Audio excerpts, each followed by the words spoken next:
Les secrets de mon temple intérieur. Après plusieurs mois d'hivernage, de confidences et de discussions entre mes propres personnages intérieurs, l'exploration de long en large de mon propre temple intérieur, voilà un an que je fais le bilan, que j'essaye de trouver un sens à toutes ces expériences accumulées depuis 47 étés. Tantôt convaincu d'avoir trouvé le Graal de mon existence, tantôt pétrifié de peur d'avoir, toutes ces années, gâché le fil de mes espérances. Où sont les rêves de mon enfance? En ai-je au moins réalisé un seul? Avec les années, je dois me rendre à l'évidence. Je commence à me sentir paralysée par cette maladie.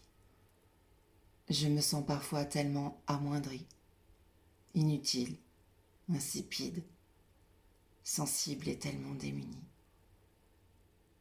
Je cherche mon point d'ancrage à la réalité qui m'entoure. Des rêves, j'en ai des tonnes, mais je me sens incapable de les réaliser à ce jour. Se dire qu'on finira seul, alors qu'on a envie de retrouver une famille, parce que la famille, au fond de moi, vaut plus que tout.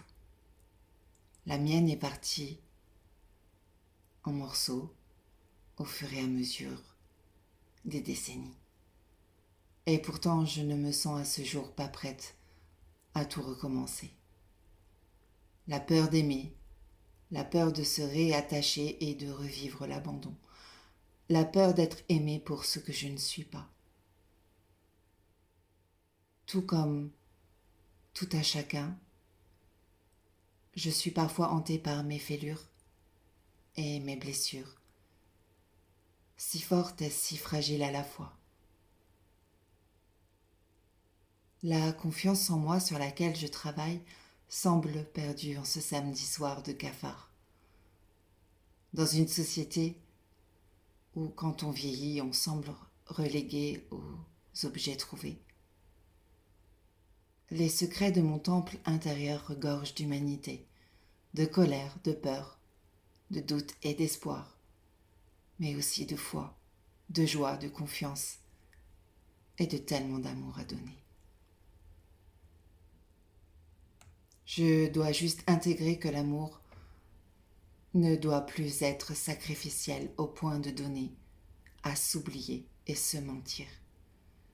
Même si je porte le chiffre du sacrifice christique, je n'ai pas les épaules pour porter cette croix. À plusieurs reprises, elle a eu faim de moi. Les secrets de mon temple intérieur ont besoin de ma propre douceur. Et pourtant, j'ai encore le réflexe de la chercher à l'extérieur. Ce besoin d'être rassuré par l'autre est si humain. Et c'est pourtant dans mon temple intérieur que se trouvent les clés de mon destin.